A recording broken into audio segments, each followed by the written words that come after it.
Hi, my name is Anne. Thank you for coming to my channel. Today I want to talk about electronics when you travel, specifically how to make the electronics you bring with you when you travel work. So I'm going to talk about how to make sure that you can plug your electronics into the wall and the different things you'll need to do that. I'm going to talk about what I use for saving pictures and video when I travel, what kinds of cords I like to bring, that kind of thing. I don't care what you bring with you, it's probably going to be something that needs to be charged, and that really is the focus today.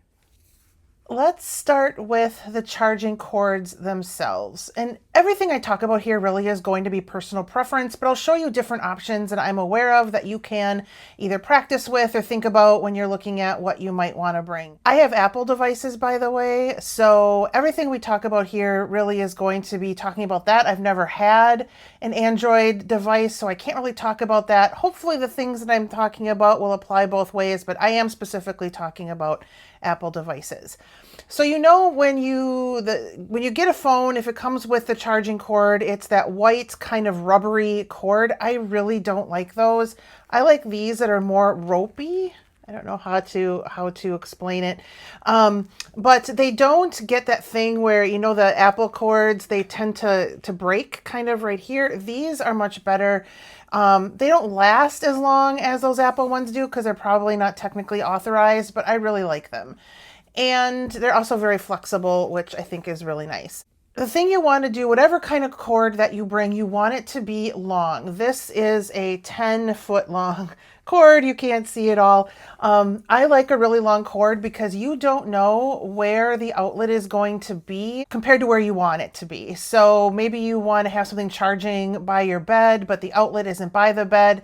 So having a long cord is nice. Usually I will bring one 10-foot cord and one that's a little bit shorter, either 3 or 6 feet, I think is what they tend to measure, so that I can have something close by if I need it, but I can also extend it if I want to. So that's really important to think about. If you only bring one cord, make it be a really long one.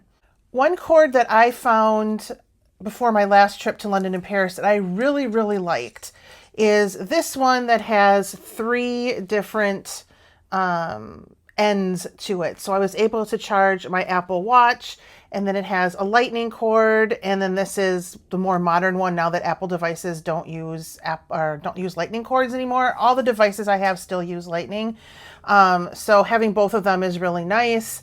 And then on the other end, it has a USB-A, but this comes off and it's a USB-C.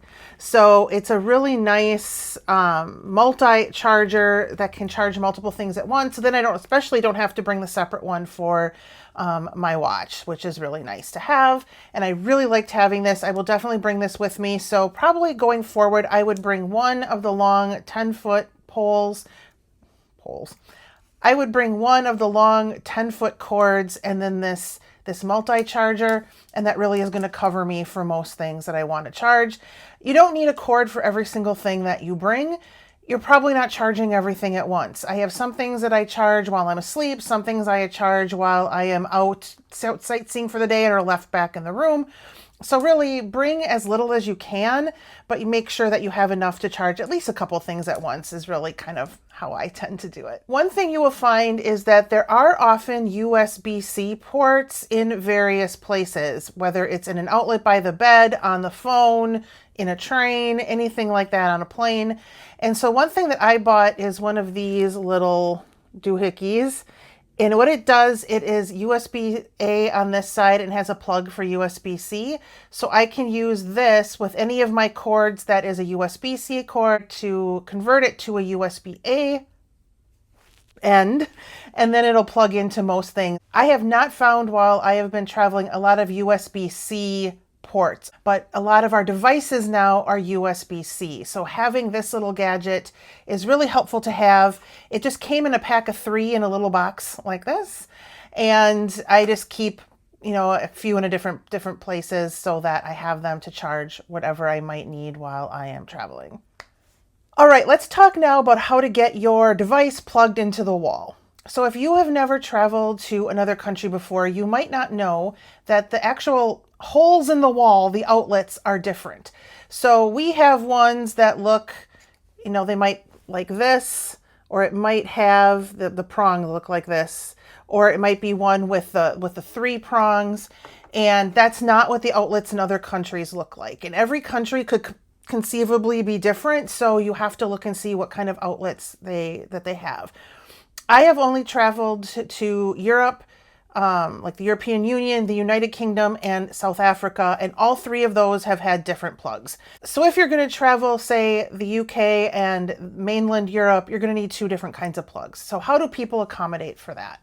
I'm going to show you what a lot of people do, and obviously I have these. I tend to not like them, and I'll explain why, but I'll show you first. So I have a couple of different plugs that are just for one country. So this is a charger that is used in mainland Europe. So you can see it's got 2 round holes, or 2 round prongs. And then on this side is where you plug in your American device, and then it has 2 USB-A outlets here. And so you plug your American thing into here, and then this into the wall. So it's just for the European Union. So if you have things that need USB-A and you're just going into basically the European Union, this is what you're going to need. Again, check every country specifically, because there may be some countries in the EU that don't use this, but every place I have been has. I have a similar one to that. Let me open it up here. That is for the UK. So you can see it's got 3 kind of rectangular prongs.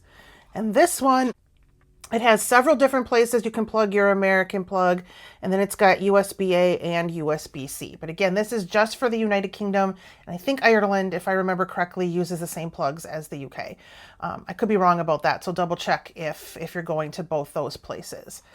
And then I also have one that is considered a universal. So you can see on the side, it has different ones for the UK and for the European Union, and then an American one. So if I slide the button for UK, it's going to give me that kind of rectangle kind. And if I use the one, here's the European Union one, that is more the round plugs. So you can choose which one you want. And then it has on the side, it has the USB-A and USB-C, and then it has just the place where you plug your American plug here. So this would be good if you're traveling to multiple countries that have multiple plugs. Here's the thing with all of these. They're bulky for me. I think they're bulky. And one thing that I have had problem with is they all have ways to plug multiple things in. And when I have plugged multiple things in, I have found it's too heavy and it wants to fall out of the socket or out of the outlet. And I don't like that. So while obviously I have these and I have used them, that is not what I prefer. I prefer little ones like this. So this is the UK one, and this is a European Union one. One other thing that I have found that I don't like about these bulky ones, in addition to them wanting to fall out of the outlet, is that I am not usually looking to plug everything in one place. I need them all over the room depending on what it is I'm doing with them. So if I'm plugging in my laptop, for example, I'm usually doing that by a desk or table. I might have my iPad and my iPhone near the bed, and I might have my curling iron in or near the bathroom. And I don't want to have to take this and pick it out and put it somewhere else and move it around. Whereas if I have a few of these with me, it's going to weigh about as much as that big one.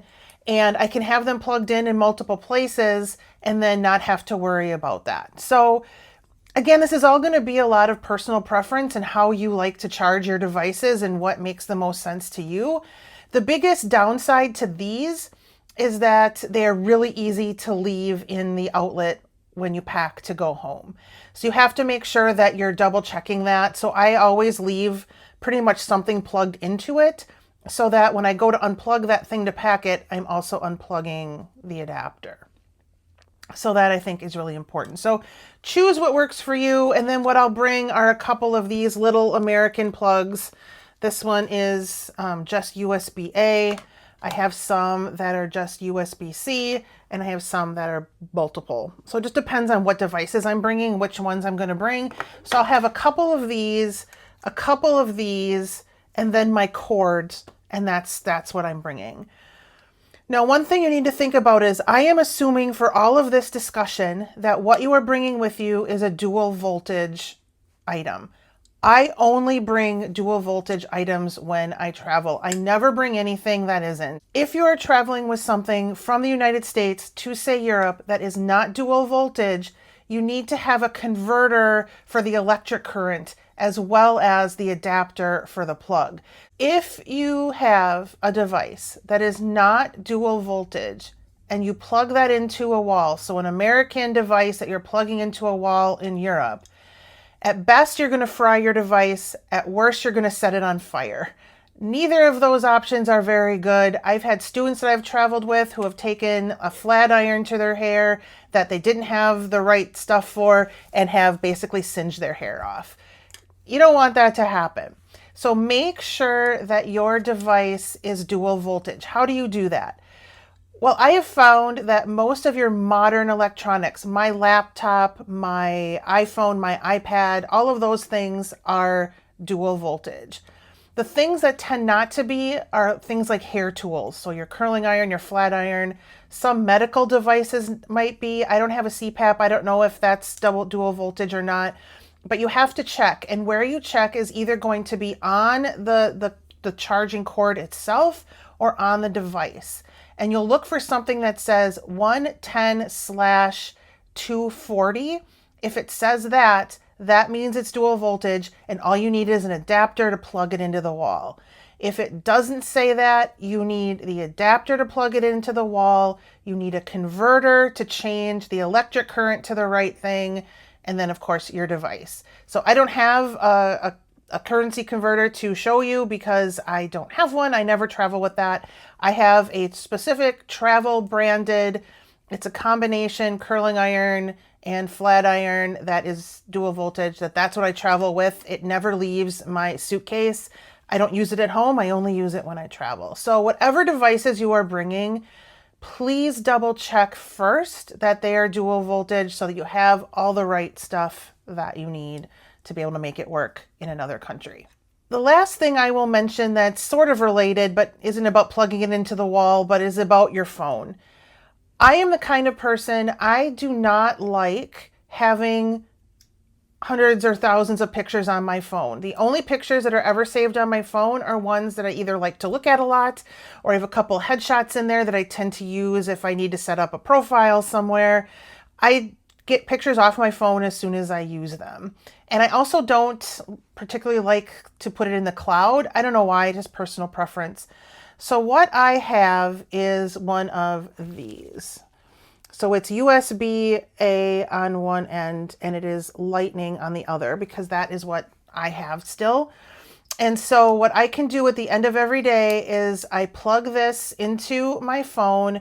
I shift all of the photos and videos I've taken that day onto here, and then everything is cleared off and I just fill it until it's full. And then I have a little case that I use that I keep them in once they're full. Putting something into the cloud doesn't require any devices at all. So if that's something that's a concern to you, is packing as light as possible or forgetting something like this, either at home or abroad, I have actually forgotten things. I have accidentally deleted stuff off of these. So I have to be really careful. So maybe the cloud is better from that standpoint, but it's just, again, what I prefer because I just don't like having all that stuff on my phone all of the time. So I think that's everything I wanted to cover in this video. Hopefully, if you are a new traveler, that helped you figure out what it is that you need to have to make your electronics work when you're traveling abroad next time or the first time. If you have any questions or comments, or you do something different that I haven't mentioned, feel free to put all of that in the comments below. I would love to see what others do. I am always evolving. I'm always looking at what's on Amazon that's new and different that might make my life easier when I travel. And there's always new good stuff coming out. And there's things out there I'm sure I don't even know about yet that I will hopefully find. And when I do, I will bring them to you. So thank you so much for watching this video. I'll see you in the next one.